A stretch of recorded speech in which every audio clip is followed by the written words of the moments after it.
Hello,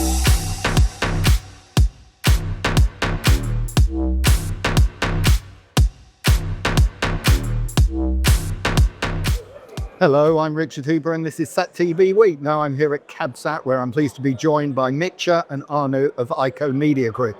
Mitja, Arnaud, thank you for joining me today. Thank you for having us. Let's start with changes in the market and the convergence with IP, satellite and cloud. How is this affecting your customers? What is it delivering? So firstly, this transformation for our customers started years ago, but I think in the last few years, let's say in the last couple of years, we have seen a serious transformation basically from all the customers, regardless, of their geographical location. And the satellite distribution by itself, like we used to do it, and where we grew and develop our business is simply not enough anymore. So our customers are looking for a hybrid solution, if you like. Hybrid solution means that beside the satellite, they also want to see a cloud distribution, so that means the kind of OTT platform. They want to see the OTT, let's say the cloud-based services like our iKOMG Guide, which gives them the EPG capability, which they can manage themselves on the cloud. Very easy to manage, add-on services and many other cloud-based services that we offer. And while let's say if you go back, some customers demanded this like years ago. Now pretty much every customer demands an add-on service, a hybrid solution. But also when it comes to the distribution, the satellite for them, for example, to reach the wide audience is simply not enough anymore. So of course they want to be on our OTT platform in the region. And when we're talking about the region, 2 years ago we launched our own OTT platform dedicated to the MENA region, MENAflix. We developed in these 2 years. It grew a lot. It's one of the leading platforms for the region. And the customer values that and the customer needs that. So they basically, it's driven by the customer, this development. However, we are the company which are not, following the trend. We are the company who actually are leading the trend, and you are always ahead. We always listen, to what is coming, what potential customer will be looking for next year, in 2 years' time. So we are kind of leading and always invest. We are not afraid to invest in the new products, and we are developing all the time. We have dedicated team who is doing that for, in internal teams within the company. And I think this is really important. And that's why our customers feel very safe also going forward. And that's why, we keep the customers for so many years, because we offer them constant development and constant increase of their reach. So, the hybrid network's seamless. Your customers really don't see it. It's all working in the background. So to them, it's just a natural progression. They don't have to get involved at all. I mean, they do get involved to a certain extent because, each customer, it is a bit different. And each customer, you need to offer a little bit of a tailor-made solution, while of course we have a standardized product. But I think, especially when it comes to the tier 1, tier 2 customers, they are a bit more demanding. So you always have to adjust and tweak a little bit, to their needs, and then of course you have the customer tier 3, tier 4 customers, which are of course very important. But these are the customers that you tell them, you guide them in the direction for them to give them the widest possible audience. This is maybe the difference between the 2-tier customers, that one they lead actually you, they give you the demands, the other one, you help them to reach the wider audience. Now, Arnaud, 2024, you had this vision for bringing esports to a global audience. And you launched eCLUTCH, and you utilized Eutelsat capacity. Has that vision come to fruition? That one thing that is very important to understand is that actually you have 500 million people watching esports on a monthly basis, which is absolutely huge.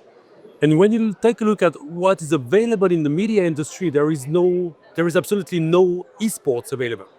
So we decided with iKOMG and Eutelsat to redefine the way we broadcast esports on a global scale. And now we understand that there is a potential, because the way we built this whole thing, we made it a little bit different from what has been achieved before. We are bringing live events onto the main screen. And we understand, in the last 10 years, we've been hearing that the young generation never, watch television, which is absolutely untrue. When it comes to live events, people go back to the main screen. And that's how we all, we redesigned the whole thing, and that's how we want to make it happen. And just look at what's happening here. I mean, gaming is, last week, in Dubai, they organized a huge event around gaming and esports. There is a huge thing happening actually in here. And we believe we are heading in the right direction to make it happen. So since 2024, what is the growth of eCLUTCH been? Can you sort of quantify it? Yeah. First of all, the first thing is that we managed to bring the top tier tournaments. So which has never been done before. It has never been achieved before. So we are now working with some tournament organizer, IP owners, publishers. Like I don't know if you heard about Blast. Blast is one of the main tournament organizer, and we are acquiring properties from Rocket League. I don't want to drop too many names because some people never heard about it. But it's the main tournaments, and we are growing at a very strong pace. We are launching in many different countries in Europe. So we launched in France, we launched in Switzerland, we launched in Italy, we launched here in the UAE. We are about to launch in many different countries in the MENA region. Yes, we are growing really big, and we really understand that there is a really strong dynamic, behind the scene. So again, we are really heading in the right direction. There is a huge traction from the audience whenever it comes to live. We can see the numbers. We launched in here, the numbers, whenever we are starting a live session, are just booming, going sharp. The technology behind it, clearly you're working ahead, you're looking at the future. How is that technology for eCLUTCH going to develop? Of course, you have like the broadcast. We are delivering, content through satellite, but we are including as well video on demand content. We are bringing fast version. And of course, the content will be a little bit different. It's important not to cannibalize what we are bringing, on the main satellite position. So that's very important that we can differentiate the content that we bring, on the ground. But the most important thing is that we want to create interactivity. QR codes will enable, to do some polling, to really redirect the viewers to different platforms. We are willing to bring interactivity, from the broadcast industry into this esports industry. So that's the way we would make it happen. And finally, I'll come to both of you on this. The iKOMG group is embracing a large part of the market. So it sees the teleports, it sees broadcaster, it's looking at IP, it's cloud. It's a disrupted market at the moment. What are the challenges you see moving forward?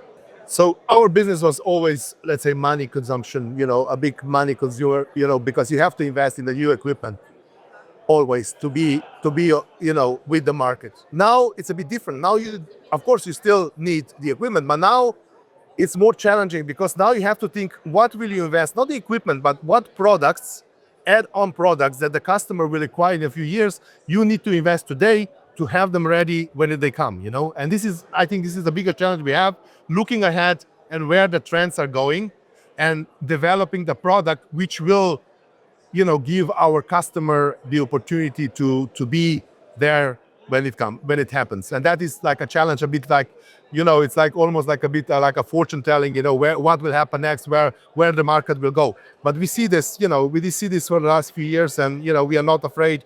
We are constantly looking, we are constantly listening and constantly developing based on what we hear. Arnaud, can you add to that? Yeah, it's exactly the same thing with eCLUTCH. We need to work on the product itself. I mean, satellite distribution is changing, but it's according to me, that's why we understand there is a huge place still, to bring different type of content. So what we have to do in the future is how we curate the content itself. If you bring esports the way it's already available on the main, one-stop shop like Twitch or YouTube gaming, it will never work. You need really to curate the content. You need to bring something that is really understandable for a TV audience. And that's the way we make it happen. And that's the way we are building the whole thing. And we really believe we have a huge potential.